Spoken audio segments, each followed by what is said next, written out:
Yo, what's going on? It's your boy 11, aka Barack Osama Flames. It's nighttime right now, so we chilling. We're just doing our thing.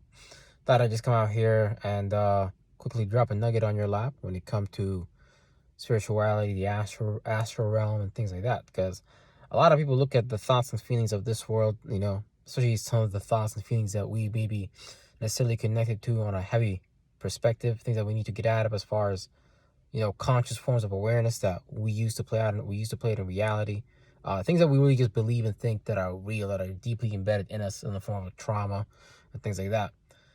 These be things that our spirit really be wanting to get out of because we just encapsulate ourselves in a form and a feeling and things like that. So you can use your brains, your chakras for your demise, or you can use it for your success because they truly don't really care what you put in there. It's about just whatever you put in is exactly what you're going to get out. So if you don't really give a fuck what you put in there, then you should probably just put in there some powerful ass shit. So, what I'm saying, some program that lead you into doing the thing that make you feel alive on a large percentage level. But again, based on just things that we be lost in as far as thought forms and feelings, it don't really allow us to go forward and do the things that we do want to do. And even if you try to get out of it, uh let's say in general, somebody might be into a heavy percentage on gluttony. Now, so they're gonna be so gluttonous, they develop so much fat that their legs about to get fucking amputated. If you can't develop the behaviors, and that's the thing, it's a lot, and that's why we don't want it to get to that point, right? You don't want to develop a lifestyle where you change after experiencing a catastrophic experience.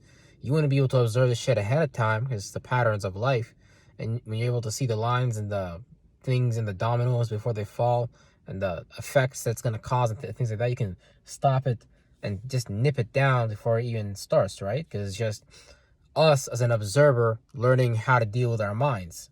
And when you don't know how to deal with your mind, you're going to find yourself in life getting outweighed by external waves of and forms of energy. A form can just be like what's it called, a prosecutor in court telling you, hey, you gotta pay this ticket.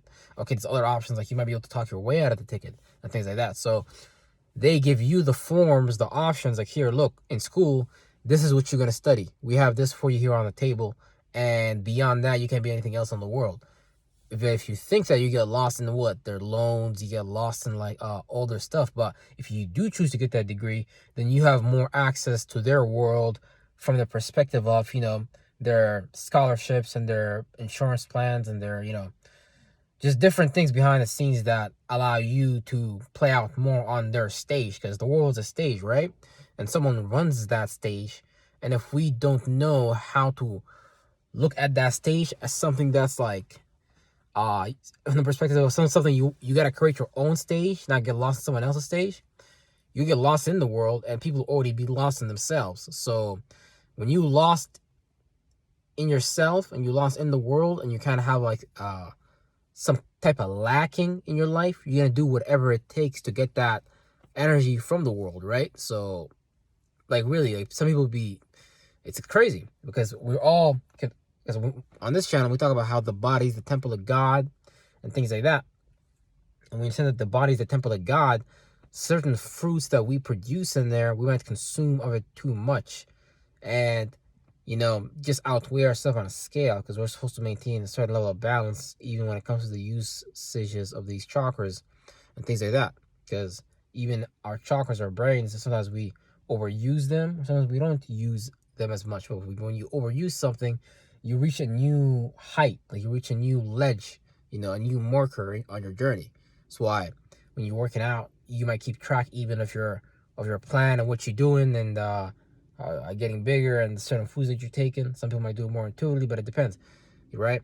But you just don't want to be too overly extreme on the left brain or right brain perspective, right? You want to be able to use both hemispheres at will and calculate and things like that. So yeah, don't be afraid of the mind, because the mind is your power, right? And when you don't know that your mind is your power, it's your choice to have faith in what you want to manifest. It's our choice to have faith and belief, whatever you believe, that's going to become real and things like that. And whatever imagination you have behind it, whatever form you're bringing it in, however you put it together. It could be a song, it could be a drawing, it could be a lot of things, right?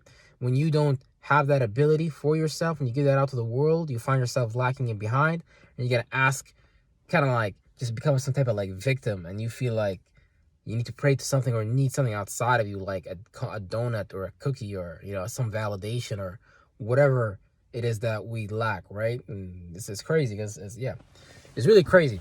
Life is pretty interesting. But yeah, you don't need to stick with those thought forms that your mom and dad gave you or your religion gave you or anything like that. You can just, because once you understand that you're just a spirit and you can let go of these forms, and when you have a cup, let's say, for example, when that cup gets full, if you empty it out or if you drink it or you give it to somebody else, you can always get a new cup. Once again, you can always get that rejuvenated, right? Because that's just the regenerative principle. So there's unlimited energy in the ether. Just gotta understand how to pull on that energy. When you're able to go to like this 7th, 8th, 9th dimension, you're able to renew these thoughts and feelings. Okay, that's like the real realm of life, because we created these forms from the realm of life, and then you create these forms from the 7th, 8th dimension, having a vague idea, but it's really the real realm of life. Down here on Earth, we call this life, but there's a reason why back where life is evil, lived is like devil and things like that, because you're really like living backwards. Here, we really living backwards. Up 7th, 8th, 9th dimension, they be moving forward. For 5th, 6th dimension, that's just your imagination, your feeling about something of a vague idea, like a speculation and things like that, and you're dropping it down to your 3rd dimension, to the objective world, into the reality. Because we be creating thoughts and feelings. What's the thought and feeling? A body and things like that, and that thought and that body has certain temperaments, and that temperament reacts to other temperaments and things like that, right? So let's say you're always an angry person. If you want to be a calm person, your anger inside of you might not necessarily react well to temperament, because the peaceful temperament will decrease the anger. But the anger don't want to be extinguished, because the anger itself is now a living thought, a living feeling. Because you is a living temple, and you're supposed to offer your virtues and principles for as a living sacrifice. From the perspective of these virtues and principles are replenishable, so you give them out into the world and you get them back into you. So it's not like it's a recycling system, It's a recycling system on all levels. So don't look at that's exactly what I'm trying to say. Basically, your thoughts and feelings is recyclable, but sometimes we block ourselves from having full access due to the expression on the 3rd dimension. So we might feel, constrained and restrained, because it's all witchcraft all around us, down to even the shapes of our houses, everything, right?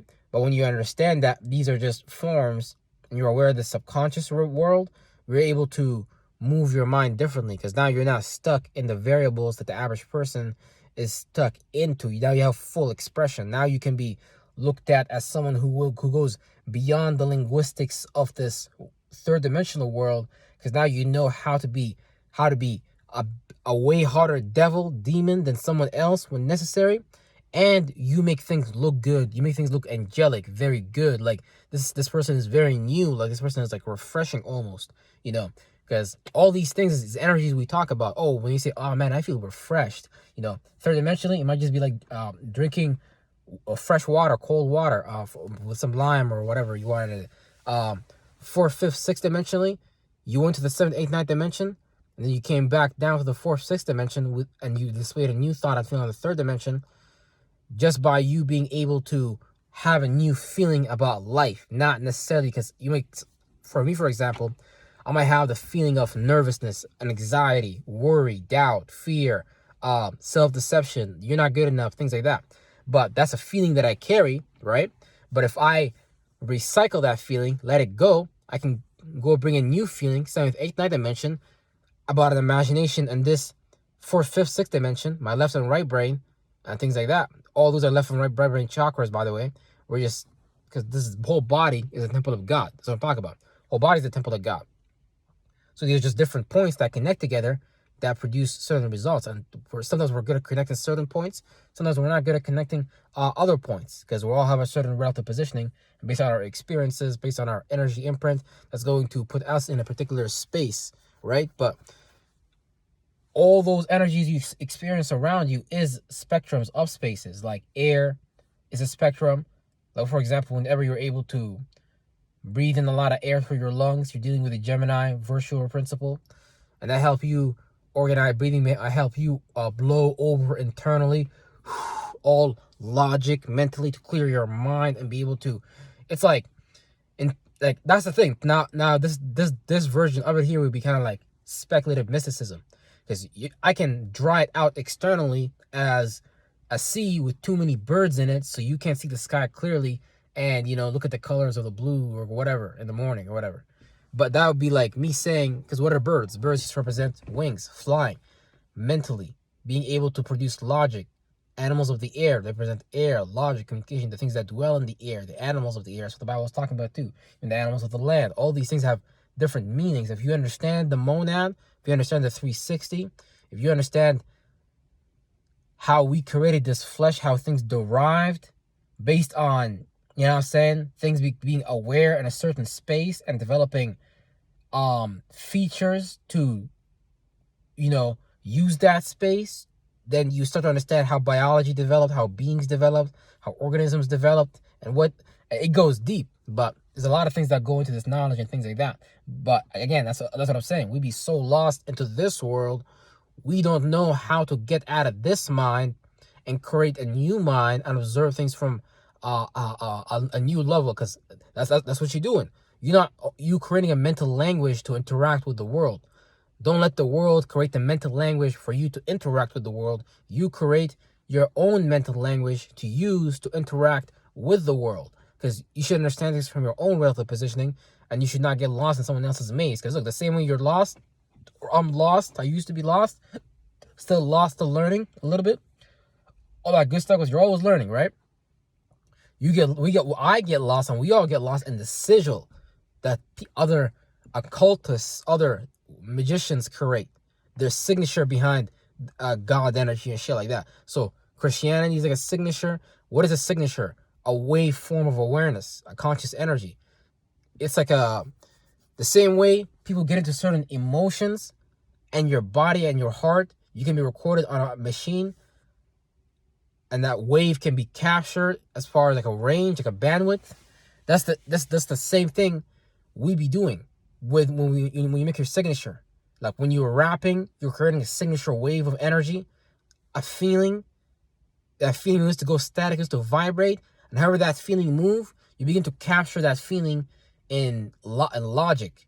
You start to like microize it, from a macro concept that you saw to make it into a micro concept. This white feeling. Okay, now you gotta learn how to project that feeling.